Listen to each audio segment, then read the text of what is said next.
मेरी कक्षा में आप सभी का स्वागत है। आज हम कक्षा 7वीं पुस्तक वसंत का पाठ 12 कंचा पढ़ेंगे। तो चलिए अब हम पाठ कंचा का सार पढ़ना आरंभ करते हैं। इस कहानी में लेखक श्री टी पद्मनाभन ने बाल जीवन का सुंदर चित्रण किया है। कैसे एक बालक अपने खेलने के सामान बाकी अन्य चीज़ों से ऊपर रखता है और किसी भी कीमत पर खोना नहीं चाहता। अप्पू हाथ में बस्ता लटकाए नीम के पेड़ों की घनी छाया से गुजर रहा था। वह सियार कौवे की कहानी का मन ही मन मज़ा ले रहा था।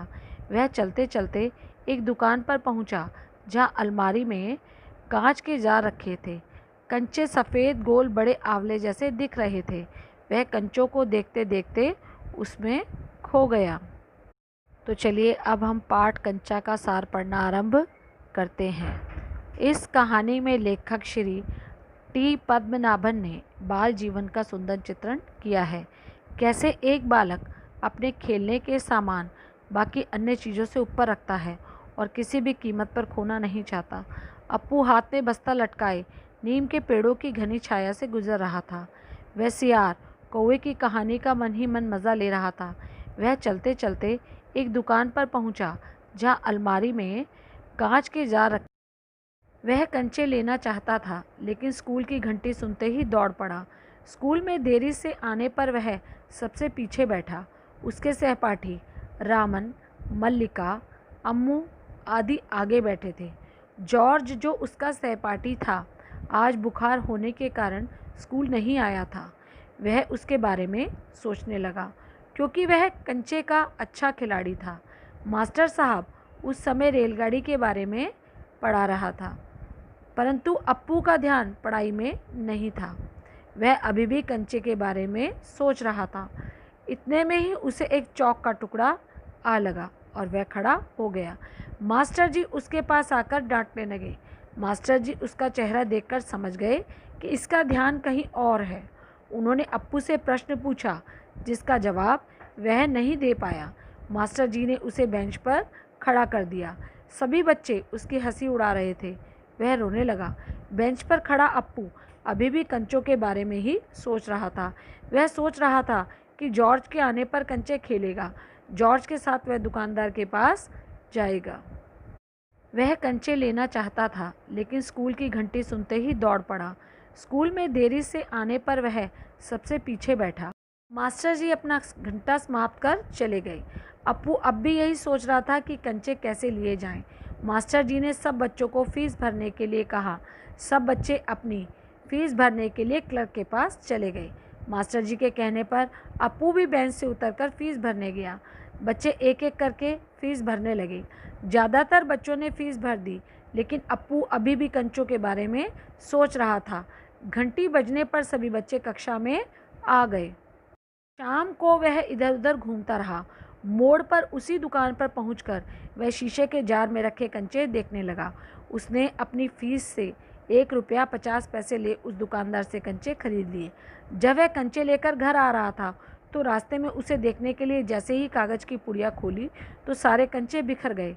अब वह उन्हें चुनने लगा। अपनी किताबें बाहर निकाल वह कंचे बस्ते में डालने लगा। वह उसे चुनने लगा तभी एक गाड़ी आई और वहाँ रुक गई। गाड़ी का ड्राइवर अप्पू पर गुस्सा करने लगा। वह उसे खुश देखकर मुस्कुराकर चला गया। जब अप्पू घर पहुंचा और माँ को कंचा दिखाया तो माँ इतने सारे कंचे देख हैरान हो गई। अप्पू ने बताया कि वह फीस के पैसों से ये कंचे खरीद लाया है। माँ ने कहा, अब खेलोगे किसके साथ? यह कहकर माँ रोने लगी क्योंकि उसकी एक बहन थी मुन्नी जो अब दुनिया में नहीं रही थी। तब अप्पू ने माँ से पूछा कि आपको कंचे अच्छे नहीं लगे? माँ उसकी भावनाओं को समझ गई और हंसकर बोली, बहुत अच्छे हैं। ये अब हम प्रश्न करना आरंभ करते हैं। प्रश्न 1, कंचे जब जार से निकलकर अप्पू के मन की कल्पना में समा जाते हैं तब क्या होता है? कंचे जब जार से निकलकर अप्पू के मन की कल्पना में समा जाते हैं तब वह उनकी ओर पूरी तरह से सम्मोहित हो जाता है। कंचों का जार का आकार आसमान के समान बहुत ऊंचा हो गया है और वह उसके भीतर अकेला है। वह चारों ओर बिखरे हुए कंचों से मज़े से खेल रहा था। मास्टर जी कक्षा में पाठ रेलगाड़ी का पढ़ा रहे थे। उसे मास्टर जी द्वारा बनाया गया बॉयलर भी कंचे के जार ही नज़र आता है। इस चक्कर में मास्टर जी से उसने डांट भी खाई, लेकिन उसके दिमाग में केवल कंचों का खेल चल रहा था। ये अब हम प्रश्न करना। प्रश्न 2, दुकानदार और ड्राइवर के सामने अप्पू की क्या स्थिति है? वे दोनों उसको देखकर पहले परेशान होते हैं, फिर हंसते हैं। कारण बताइए। दुकानदार ड्राइवर के सामने अप्पू एक छोटा चंचल बालक है। पहले तो दुकानदार उससे परेशान होता है, क्योंकि वह कंचों को केवल देख रहा है, कहीं उससे जार फूट ना जाए। परंतु अप्पू ने कंचे खरीद लिए तो वह 3, मास्टर जी की आवाज़ अब कम ऊंची थी। वे रेलगाड़ी के बारे में बता रहे थे। मास्टर जी की आवाज़ धीमी क्यों हो गई होगी? लिखिए। शुरुआत में मास्टर जी पाठ पढ़ाने की मुद्रा में थे, इसलिए वो ऊंची आवाज़ में बात कर रहे थे।